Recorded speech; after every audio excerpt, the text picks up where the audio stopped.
il existe une certaine figure de l'intellectuel avec laquelle Barthes ne coïncide pas, pour dire le moins. Par exemple, c'est un provincial.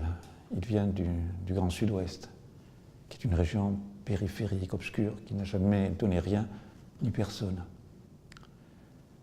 Il a été très malheureux. Il aurait pu être détruit par les épreuves qu'il a traversées. Comme plus d'1 million de petits-enfants, nés juste avant ou pendant la Grande Guerre, il est orphelin de père aussitôt. À 18 ans, comme beaucoup de gens de cette époque, il découvre avec horreur, j'imagine, qu'il crache le sang. Il est victime de la tuberculose, qui est la grande épidémie du XXe siècle avant le sida. Elle a des effets dévastateurs sur sa jeunesse, puisqu'elle l'oblige à interrompre ses études. Il n'a jamais terminé ses études. Il y a un 4e trait dont je n'ai pas parlé. Barthes est homosexuel à une époque où l'homosexualité est encore classée comme une maladie. Elle ne sera déclassifiée qu'en 1982, c'est-à-dire après son décès.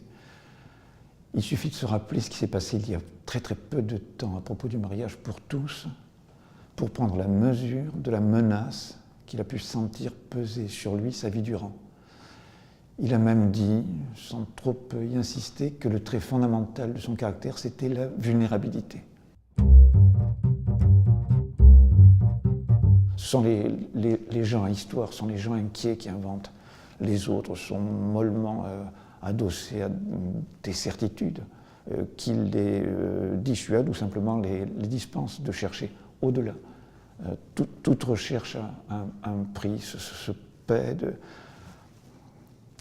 non pas d'une livre de chair prise près du cœur, mais à tout le moins du repos auquel spontanément on tend, et dont il faut faire son deuil si on a la prétention de parvenir à quelque chose de préférable. Je pense à une formule de Bachelard qui vivait à peu près à l'époque de Barthes. Le vrai est toujours une erreur rectifiée. Ce qui veut dire qu'il faut s'inscrire en faux contre le sens commun, se désolidariser à quelques degrés de ses contemporains, compatriotes, prendre des chemins écartés, obliques, périlleux. Et Barthes n'a même pas eu à décider personnellement que telle serait sa route, puisque cette conjoncture, cette conjonction de facteurs négatifs l'avait immédiatement mis en quelque sorte sur la marge.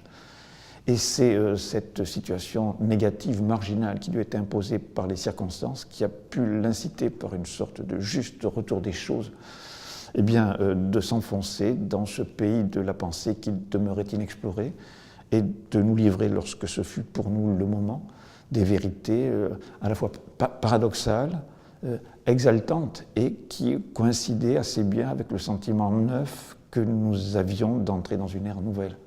C'est en cela que sa mémoire m'est chère.